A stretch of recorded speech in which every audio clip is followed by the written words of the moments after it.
Hey everybody, welcome back. This is the Gerbil, and this is my GAC 3v3 round 1, November 10th. My opponent, interestingly, seems to really like female leads. I think that's pretty awesome. See, there's Holdo, there's Rey, Shaak T, and in the lower row, we've got ROLO, Jyn, Mon Mothma, and someone else. Oh, Jedi Training Rey. Yeah, someone else is there. Anyway, this is an interesting 3v3. Yeah, a lot of team compositions we don't normally see in Kyber 2. This is probably one of my favorite resistance squads that I never really see. See, Veteran Han can stun, which we just saw in Stagger, and R2 of course stuns, and Rey can call an assist. So between those three, you actually have a fairly decent control team going on. Unfortunately, Rolo did land a whole bunch of hits, and Vet Han took enough damage that I'm not going to be able to recover that protection, but that's okay. See, we've got Captain Han stunned twice. There we go, nice hit. Stun him a third time. Oh, no, whiff. Okay, here we go, a fourth time. Got him. 3 out of 4. Another one. Oh, no. 3 out of 5, and he's down. Doesn't matter. Kind of fun. I like that battle. So 2 stuns, stagger, and then an assist, and of course the assisting person stuns. All right, here we go. Malak versus Jyn Erza, and this will be a freebie win, right? We're gonna go ahead and speed this up because it's anything but a freebie win. I don't know what in the world just went on here. Jyn Erza has been one of my favorite characters in this game for a long time. I'm looking up my Malak right now to see what his tenacity is.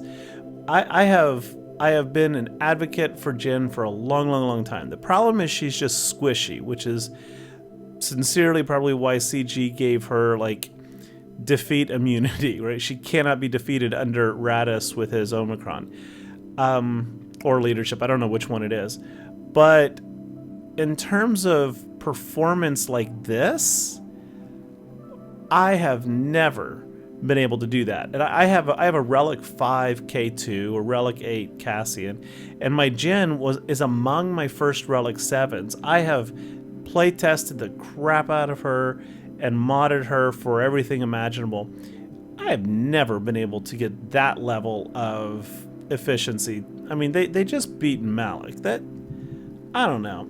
Maybe I'm making big hoopta out of nothing, but that just shouldn't happen, I think. Okay, so my Malak has, yeah, we got.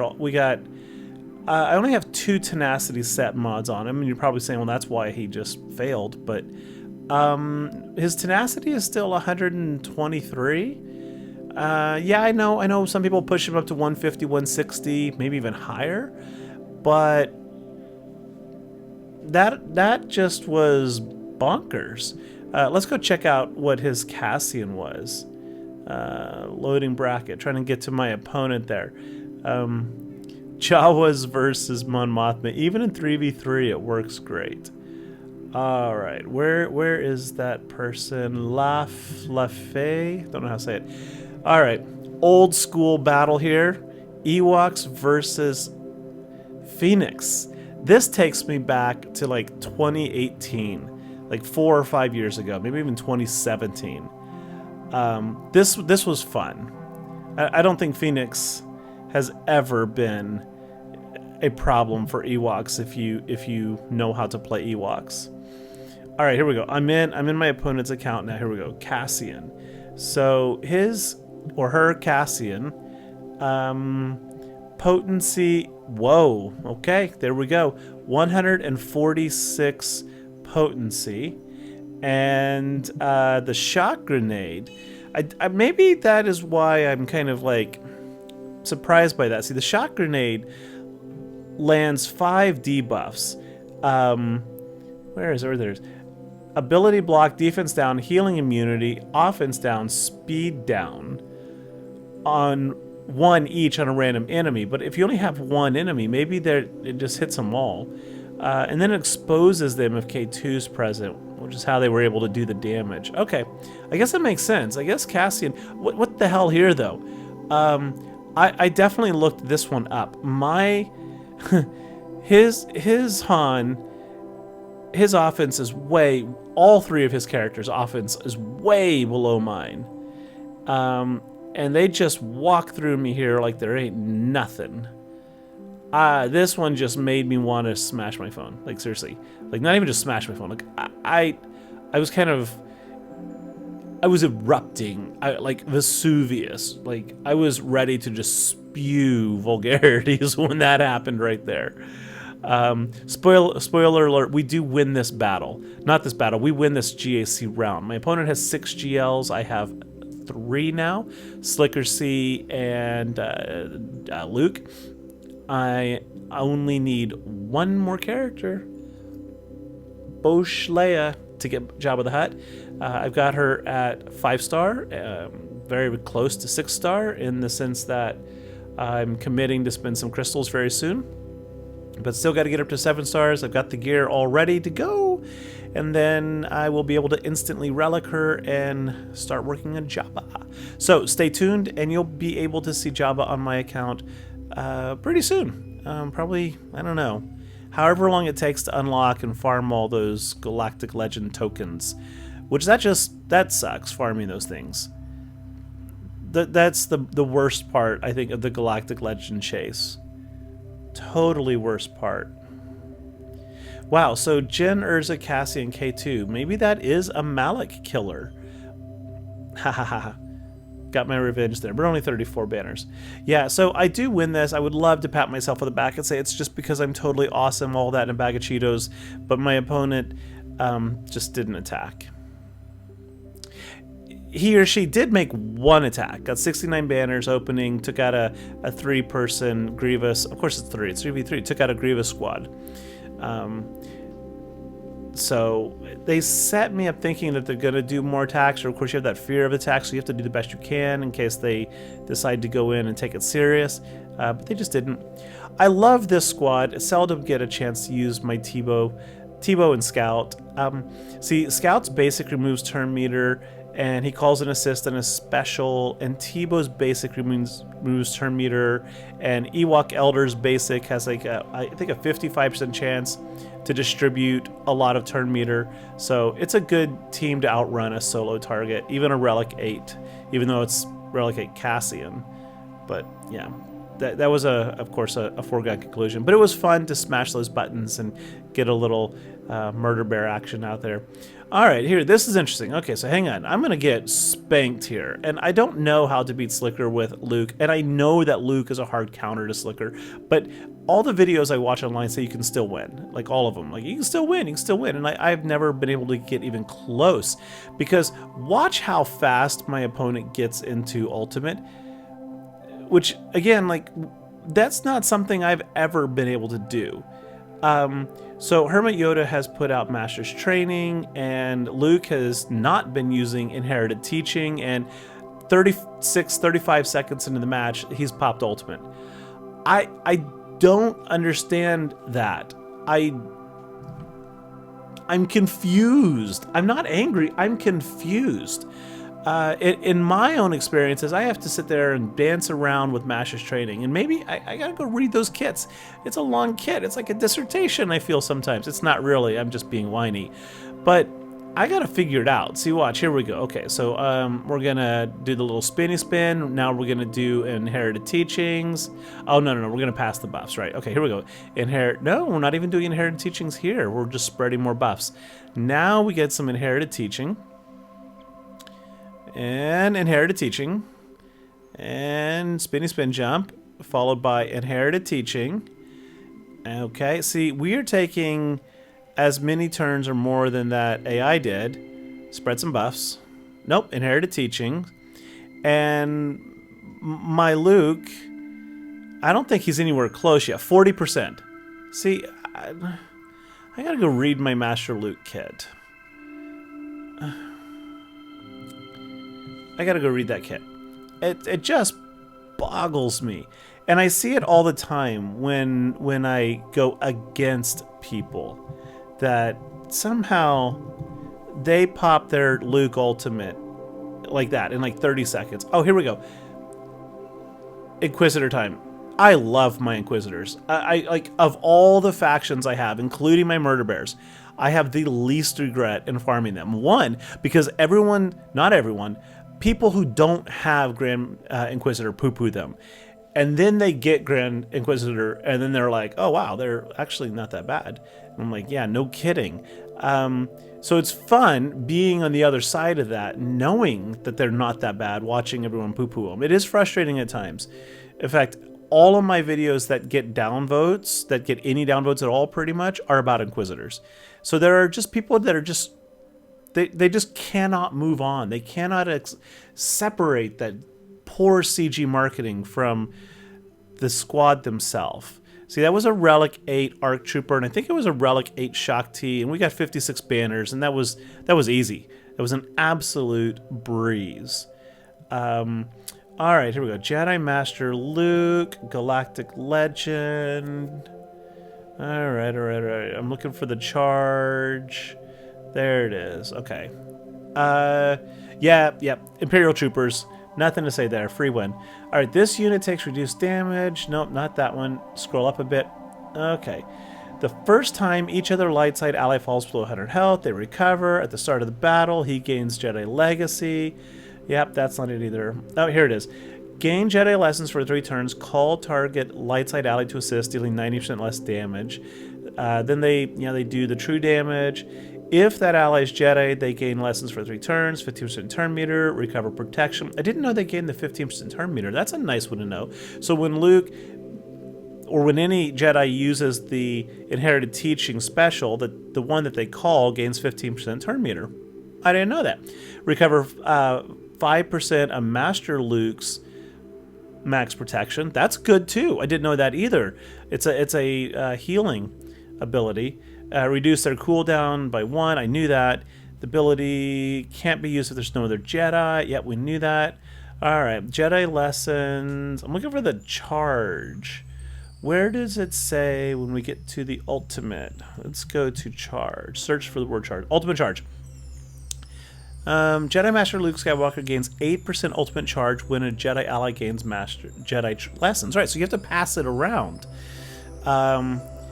Ackbar, I saw just today that Executrix ranked all Omicrons, and like Arnold, he puts Leia's Omicron down in like the D range, and I have to say I wholly disagree with that. It's at least a C, maybe even a B. I think the reason is because people at their level, at Arnold's level, at Executrix level, they tend not to use these squads, which means they don't get a lot of practice with them. I'm not saying that they're not better players. They are by far better players than I am. But when you only use your GLs and your most efficient, most powerful high-tier people, you don't learn how to use these BC level characters more effectively. And once you learn how to use them more effectively, then they become pretty darn awesome. Like if you'll see in this one right here, it's not a hard opponent, sure, but Leia is 100% dominating this board, and every time she hits, and she hits so much, all of her rebel allies are recovering 5% health and protection. That is banner recovery. And if you're in that level or league, like I am, Kyber 1, Kyber 2, Kyber 3, whatever, every banner matters. Most Omicrons, you can't say that. I mean, most Omicrons, you're either going to win or you're going to lose. But even if you win, you don't ensure that you have banner recovery opportunities. And Leia, pew, 5%, pew, 5%, pew, 5%. And if you just play the right moves at the end, you get someone like Old Ben or Kenobi or just a tank, any tank, take your tank, and you stun them or lock them down or whatever. You just pew pew pew Leia until you get everyone back up to 100%. So almost every win I have with that squad, and that squad wins probably 9 out of 10 times, it's going to be at max or max -1 banners. And in 5v5, I take it in consistently with just the 3 of them or R2-D2. I put R2 in there because he assists and stuns everyone. So in that situation, you either get max or max +1 banners. Right? It is so awesome. Here, this is something I never realized I can do here. I always forget about Thrawn's leadership. You're basically passing turn and recovering 50% of your turn meter when you do it, but that enables you to pass turn around to characters who can heal. Like, my whole goal right here is to pass turn enough that every turn I try to recover a little bit of health and protection to again recover banners. So Thrawn lead, interesting for that. Anyway, back to Luke. So gain 8% ultimate charge when an ally uses it. Okay, fine. But how else? Like, I don't see charge anywhere else. It is not mentioned anywhere else in Luke's kit. So if anybody knows how the living hell that opponent was able to get ultimate charge in 35 seconds when not even using inherited teachings that much, because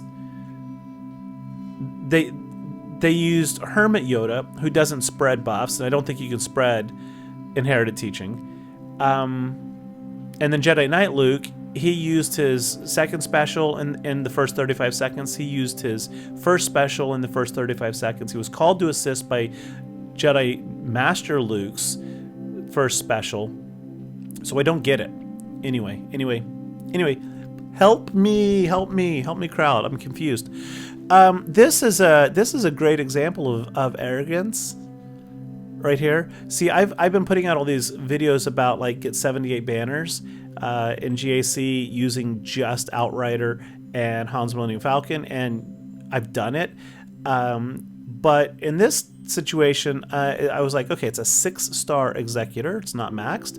And I'm going to save the Falcon for Home 1.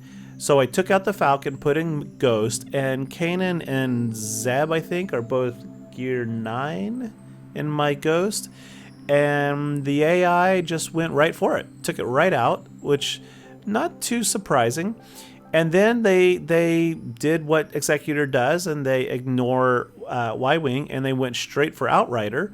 And I didn't get many assists, and I got stunned, and I'm going to lose. So well done to my GAC opponent. Your 6-star Executor beat my Profundity, despite the fact that I've done this battle 40 times, maybe in arena, testing and playing it, and only had that happen once. I mean, I'm sure it happens more, but whoa. At least I get my revenge here with Home 1. Man, I love beating Executors with Home 1. Of course, because Xanadu's not there, this is a whole lot easier. Yeah. Okay, so opening shots on Boba, and then we get the taunt. That's okay. We're just going to have to hammer down on Houndstooth. It's going to be really hard to kill Houndstooth, but it's actually really easy to bypass him, because right there, the Falcon does that passive cleanse. Once you get the passive cleanse, then you can remove Houndstooth's taunt, which means you can then go after the Wingman and drop Boba Fett like we just did. Now, I could have switched targets here to the Razor Crest, but I'm like, why bother? Houndstooth is already beaten down enough, but we're going to call in Cassian, who's going to clear off those enemy buffs and going to free up a target. And you know what? Instead of trying to take out another attacker, we'll just kill Houndstooth, because even if I take out the other attackers, Houndstooth can still stop other teams from winning. They just delay the game, get to that ultimate, and then you lose. So 2 attackers, and then it's guaranteed 3-hit cleanup, but don't have to get there. So look at this. We're gonna wipe that Executor with my Home 1 without losing anyone. I absolutely love that. And of course, yeah, they were crippled to begin with. I know, and it was only 6 stars. But I don't care how many stars an Executor has. Beating it with Home 1 always feels good. It touches you in here, right? It warms your heart. It reminds you why you play the game. And then you go in and get mauled when you shouldn't get mauled. This should have been an easy win. All right, here comes Second Sister. Nice big hit. Or is this the one I do win? I don't remember. I'm going to lose another one of these fleet battles. Oh, no, I win this one. This is an easy win. Yeah. I want to say Crimea, but that's no... Oops, sorry. That's a disputed territory right now. Chimera, the ship. Thrawn's ship, Chimera. Chimera with I think, TIE Fighter starting out and Second Sister reinforcement just decimates. So good. But I do struggle in mirror matches. I recently took my Tarkin up to Relic 5. I have 6.gold modded him on all of them, even some rubbish mods. And I'm debating on applying the Zeta just because I want to maximize the Executrix. Because I do believe sincerely, 100%, that in the new Territory Battle 3, Executrix is going to be super duper useful. The new Scythe ship, oh wow, does it look good. You don't need TIE Fighter here. You put TIE Fighter with Scythe and maybe the execution the bomber, the Sith bomber, I can't remember, and that's all the fleet you need. That will start with 5 ships, 3 TIE fighters, and there's going to be such insane turn meter gain. I think it's going to just absolutely destroy Negotiator, of course, Endurance, and probably be able to take out Finalizer and Chimera and other Empire fleets without a mere Grand Inquisitor. So I think if you're gonna have Scythe, I think on like day 1, I think you are gonna have an incredible boost of power in GAC, and I can't wait. I've got my Relic 8 GI ready to go. So I've only played with my Malevolence here, I don't know, 5, 6, 7, 8, maybe 10 times, but I have never honestly taken the time to learn what the hell I'm doing. So I make multiple mistakes here. Multiple mistakes, including an AoE with my whole team dazed. I think that they should have assisted otherwise. And I'm looking pretty good right here. I mean, I think that I could have won this. And this is the one I'm definitely going to lose. And I really, really believe I could have won this. Right here, I call in the Jedi because I'm hoping that I could heal up. And it just didn't work. Totally didn't work. That was one of the dumbest things. I should have called in the Vulture Droid, or the whatever it is, because, well, that's what Malevolence wants, is Vulture Droids, I think is the right name. So that was just stupidity on my part. Meh. We'll put that up to just being dumb. And then I come in with all I have left, which is absolute rubbish, for the most part.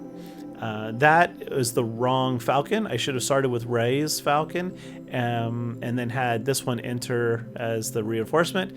But oops, I was really, really, really frustrated with myself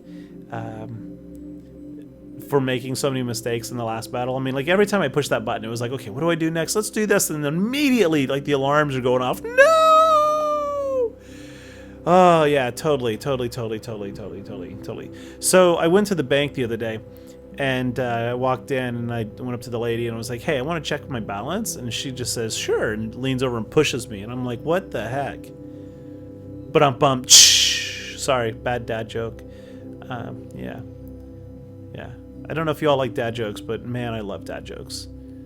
I think they're great. My students at school were kind of arguing religion today, and they're like, 666, it's the mark of the beast, it's all evil. And I was like, really? 666 is all evil? Well, if that's true, then 25 point something is the root of all evil. But all right, I probably just lost 4 or 5 subs from those. I'll stop. All right, Gas versus Revan Jolie Bastila. So if you're unfamiliar, Revan Jolie Bastila is a delay, stall, time you out team. Because Revan has Savior, so the first time you kill someone, they don't actually die. They go right back to full health and protection. And then, of course, Bastila, she restores protection, spreads a bunch of buffs, she stuns people, calls assists, and then when people actually do die, Jolie revives both of them, right? He can revive the whole team as long as they're Jedi. So why Gas? Enemies can't revive. Done. So all you got to do is pop the Savior. I went after Jolie first. I probably should have just gone after Revan. He's the weakest in terms of health. That was my mistake.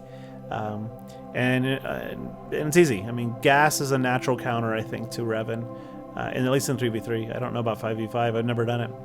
All right, Wampa time. This one gets really scary. Wampa is a solid counter to Qui-Gon Jinn, but you gotta play it right. And this one gets really scary. See, they have foresight. Does Wampa, like, he can't be evaded? Is that what happens there on his basic? We're gonna find out real quick, because I see those foresights and I start to get really, really nervous. Here we go. We're pulling up Wampa. There's the Wampa. Wampa Dampa. Wampity Wampity Wamp Wamp Wamp.